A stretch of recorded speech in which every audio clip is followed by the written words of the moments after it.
Oi, pessoal, aqui é a Beatriz, professora aqui da Pediatria do MedHit, e bora agora para uma aulinha aí de um tema mais lá da anatologia, falar um pouquinho sobre as infecções congênitas.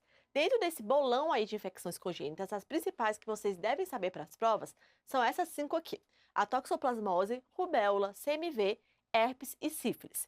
E depois de falar um pouquinho dessas infecções congênitas, a gente vai comentar um pouco com relação ao manejo do bebê que é exposto a HIV na gestação. Então, começando aqui, falando geralzão nessas infecções congênitas. Então, esse grupo de doenças, eles vão ter aí uma apresentação clínica meio que geral, para todos, com algumas especificidades que são comuns de cada uma dessas infecções. Então, no geral, quando é que eu vou suspeitar de uma infecção congênita? Primeira coisa é a mãe ter tido uma sorologia positiva durante o pré-natal. Isso me faz suspeitar que essa criança possa ter essa infecção congênita e deverá ser investigada, ou quando a criança é sintomática. E os sintomas mais importantes, mais predominantes nas infecções congênitas são esses aqui. Um bebê que é um bebê baixo peso, pequeno para a idade gestacional proporcionado, ou seja, ele tem um perímetro cefálico baixo, ele tem uma estatura baixa e um peso baixo, microcefalia, presença de petequias, hepatoesplenomegalia, aumento de transaminases, anemia e plaquetopenia, colestase, icterícia prolongada e o Blueberry-Murphy Syndrome, que é uma síndrome que ela vai dar umas lesões arroxeadas na pele. Além disso, quando eu estou pensando em infecções congênitas, se é um paciente que apresenta algum desses sinais e sintomas, eu vou fazer uma investigação laboratorial inicial, que vai ser tanto dirigida especificamente para a infecção congênita, quanto solicitando exames que são gerais para todas as infecções. Quais são esses exames aí que são gerais para todas as infecções? O hemograma, bilirrubina total e fração, TGO e TGP.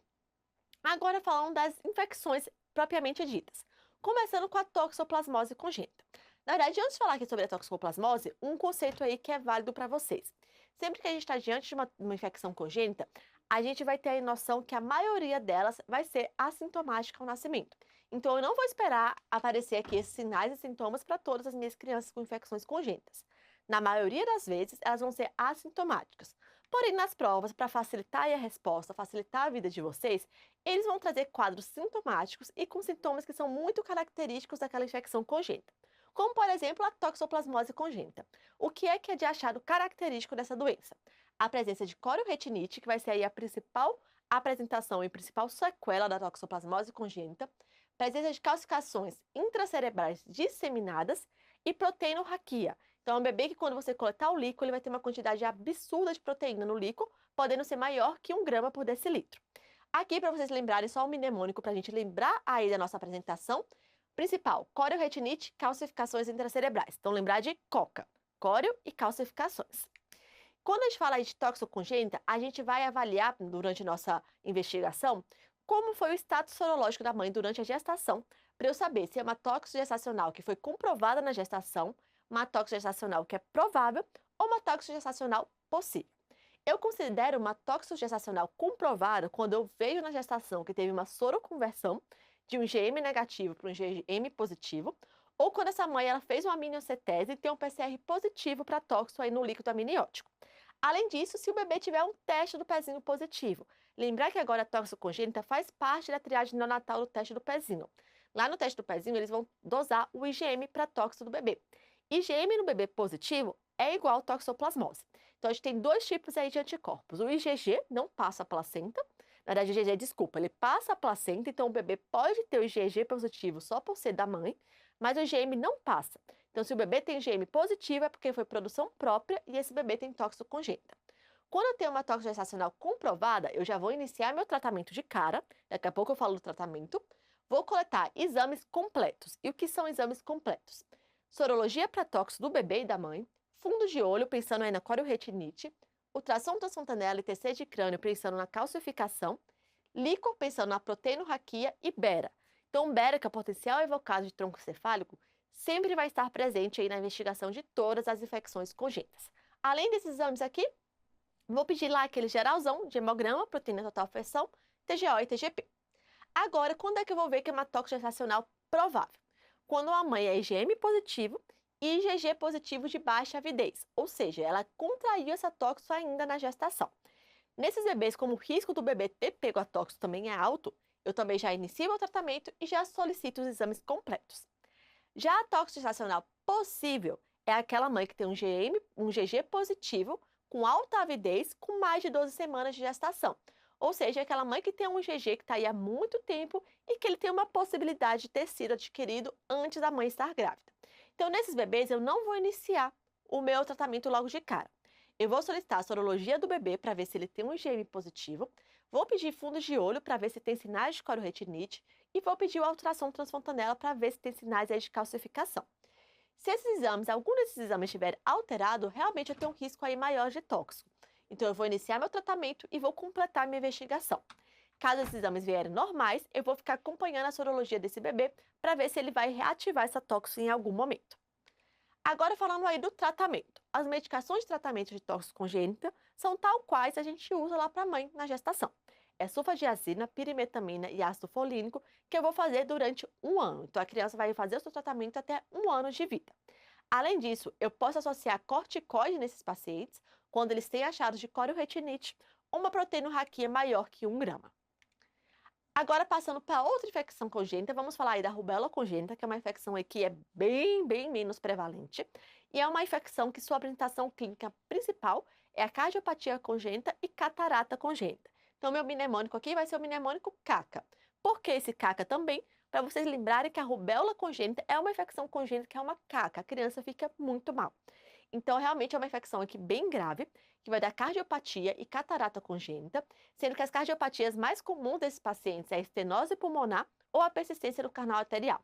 Além dessa cardiopatia, além dessa catarata, muitos desses pacientes vai ter a perda auditiva. E diferente daquele dado que eu falei inicialmente, que a maioria é assintomático, na rubéola congênita até 70% das crianças que adquirem a infecção são sintomáticos. Infelizmente, apesar de ser um quadro grave, não tem tratamento. Então, uma vez que a criança tem a rubéola congênita, ela vai ter que conviver com as sequelas dessa infecção, não tendo tratamento específico. Agora, outra infecção é o CMV congênito, que o CMV é uma infecção que a gente não tria no pré-natal. Então, vocês tiveram lá a aula com o João Marcelo, vocês vão ver que no pré-natal habitual não entra a pesquisa de CMV.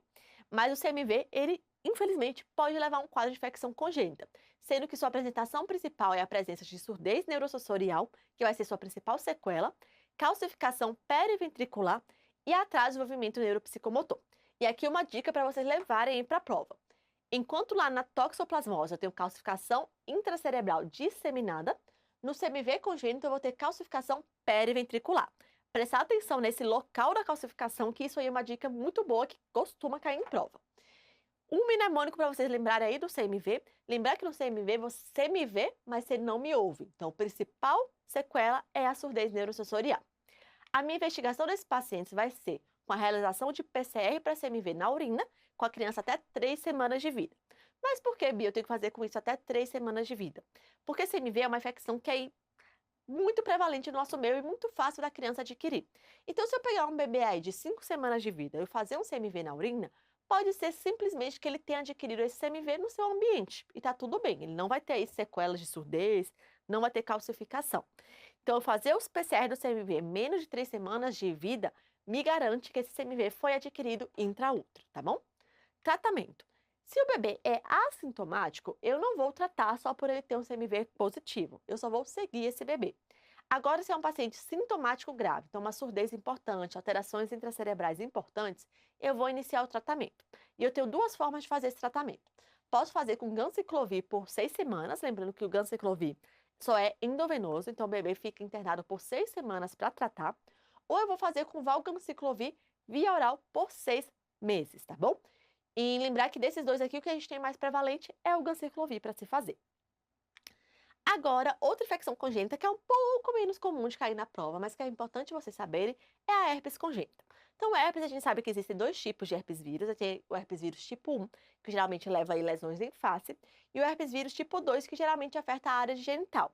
E é exatamente aqui o herpes vírus tipo 2 que vai ser o principal nos recém-nascidos, porque o bebê vai adquirir o herpes aí no momento da saída pelo canal de prato. E como aí é a sua transmissão? A transmissão do herpes ela pode acontecer intraútero, então passar através da placenta e o bebê adquirir o herpes. Isso aí é muito raro e quando acontece é um quadro bem catastrófico, que é o bebê chega a vir a óbito. Ou ele pode adquirir intraparto por conta da mãe ter uma lesão ativa ali na região genital, Rompeu a bolsa, o bebê passou pelo canal de parto, ele vai adquirir esse herpes vírus tipo 2. O quadro clínico, ele pode ser um quadro clínico aí bem diversificado. A criança pode ter lesões de pele, então ela pode ter aquela lesão típica de herpes, que são vesículas agrupadas sobre uma base eritematosa. Pode ter, quando acomete o olho, retinite, úlceras de córnea. Também pode ter acometimento do sistema nervoso central. Então, quando esse herpes ele passa da pele e adquire uma infecção disseminada no bebê, pode levar a um quadro de meningite, alteração do sistema nervoso central, e pode levar também a um quadro típico de sepse por conta de uma herpes desse bebê. O seu tratamento vai depender se a mãe tem uma prima infecção pelo herpes ou não. Então, se a mãe tem uma prima infecção por herpes, então a primeira vez que aquela mãe teve uma lesão de herpes, eu vou pedir a esse bebê um PCR para herpes no líquido e um PCR sérico. Vou pedir transaminases e já vou iniciar meu tratamento. O porquê disso? Se é a primeira vez que a mãe está tendo lesão de herpes, ela ainda não tem imunidade contra esse vírus que tenha sido passado para o bebê. Então, a gente vai ter que fazer a investigação completa. Se eu fiz esses exames, tudo veio normal, eu ainda vou manter o aciclovir por 10 dias. Se eu fiz esses exames e eu vim com PCR positivo sérico ou eu vim uma alteração de transaminases, eu mantenho o tratamento por 14 dias. Agora, se o líquido veio alterado, então a criança teve uma meningocefalite por herpes, aí o tratamento é por 21 dias. Agora, se é uma reativação de uma herpes que a mãe já tinha, aí o risco de transmissão é bem menor. Então, eu vou começar a coletar o PCR para herpes no líquido e herpes sérico e iniciar o aciclovir. Se eu coletei tudo, os exames eram normais, como o risco de transmissão aqui é muito mais baixo, eu posso suspender o tratamento da criança, ok? E agora, bora lá para essa que, com certeza, disparado, sem sombra de dúvida, é a infecção congênita que mais gosta de cair em prova. É a sífilis congênita. Então, quando vocês pegarem lá uma questão na prova de vocês, sífilis congênita, primeira coisa que vocês vão sublinhar lá na questão para vocês não errarem a resposta. Primeiro, se a mãe foi adequadamente tratada ou não para sífilis congênita, para sífilis gestacional. Então, vocês vão procurar isso aí na questão de vocês. E vocês vão procurar se esse bebê é sintomático ou não. Então, essas são as principais informações que vocês vão ter que ter em mão para responder a sua questão. E o que é que eu considero uma mãe que tratou adequadamente uma sífilis gestacional? Uma mãe que ela fez o tratamento completo para o estágio clínico que ela apresentava, que o tratamento foi completo com penicilina benzatina. Ah, mas se a mãe era alérgica à penicilina e teve que usar outra coisa. Não importa se ela era alérgica ou não, se esse foi o motivo dela não usar penicilina. Se ela não usou penicilina benzatina, ela sempre vai ser considerada como inadequadamente tratada. Ou se o tratamento foi iniciado até 30 dias antes do parto. Então, se a mãe tratou completo com penicilina benzatina e começou o tratamento 30 dias antes do parto, ela tratou adequadamente sua sífilis gestacional. E agora, o que é que eu considero um recém-nascido sintomático?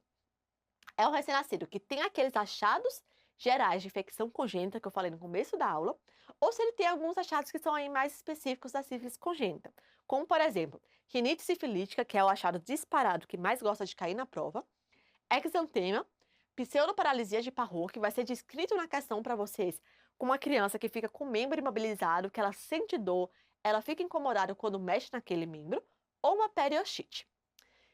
Tive minha informação, se a mãe tratou bem ou não, e se o bebê é sintomático ou não, eu vou ver como vai ser o tratamento da minha criança. Então, eu vou lá, peguei a questão e tinha uma mãe que ela foi inadequadamente tratada. O link mental que vocês têm que fazer. Mãe inadequadamente tratada é igual a fazer penicilina. Sempre o bebê vai fazer penicilina e esse bebê sempre vai ser considerado como portador de sífilis congênita. O que vai mudar na sua investigação é se esse bebê vai fazer uma dose da penicilina benzatina e ir para casa, ou se esse bebê vai ter que ficar fazendo penicilina cristalina internado, tá bom? Mãe adequadamente tratada. Vou notificar esse bebê como tendo sífilis congênita, vou coletar um VDRL da mãe e do bebê, vou coletar do bebê um hemograma, uma glicemia capilar, fazer um raio-x de ossos longos, líquor e avaliar o exame físico dessa criança. Então, vou fazer o combo completo. Se é um bebê que veio com tudo normal de exames e veio com VDRL do bebê não reagente, essa criança continua tendo uma sífilis congênita, mas eu estou autorizada a simplesmente fazer uma penicilina benzatina e a criança ir para casa, dose única, acompanhar ambulatorial. Agora, se é um bebê que tem algum desses exames alterados, ou um raio-x, ou um hemograma, ou um VDRL positivo, mas o seu líquor está normal, é uma criança que tem sífilis congênita, mas ela não tem neurosífilis. Então, nesse bebê, eu posso ou tratar com penicilina cristalina endovenosa por 10 dias, ou tratar com penicilina procaína intramuscular por 10 dias. Ambos os tratamentos eles são compatíveis. Agora, se é um bebê que tem líquor alterado, ele tem uma neurosífilis. E neurosífilis só pode ser tratada com penicilina cristalina, porque penicilina procaína e penicilina benzatina não atravessam a barreira hematocefálica. Então, como eu disse antes, inadequadamente tratada vai receber alguma penicilina sempre. Agora, na mãe que é adequadamente tratada, aí a história muda. Esse bebê pode, na minha avaliação, sair como um bebê somente que foi exposto à sífilis congênita, mas que não tem infecção e não precisa ser tratado. Então, nesses bebês, inicialmente eu só vou coletar o VDRL da mãe e o VDRL do bebê. E aí eu vou comparar esses dois VDRLs e vou comparar com se o bebê é sintomático ou não. Então, se eu tenho um bebê que tem um VDRL positivo, mas esse VDRL é menos que 2 vezes o VDRL da mãe, e ele está assintomático, tem um exame físico normal, esse bebê ele foi exposto à sífilis congênita, mas ele não tem infecção. Então, ele não vai receber nenhuma dose de penicilina. Ele não vai precisar tratar sua sífilis congênita, já que ele não tem sífilis congênita. Agora, se é um bebê que tem um VDRL que é negativo, zerado, negativo, mas ele tem sinais e sintomas de infecção congênita, o que é que eu devo pensar? Esse bebê ele tem cara que tem infecção congênita, mas o VDRL está normal. Então, talvez ele tenha alguma outra infecção congênita que eu não estou vendo. Então, esse bebê ele vai continuar a sua investigação procurando outra infecção congênita.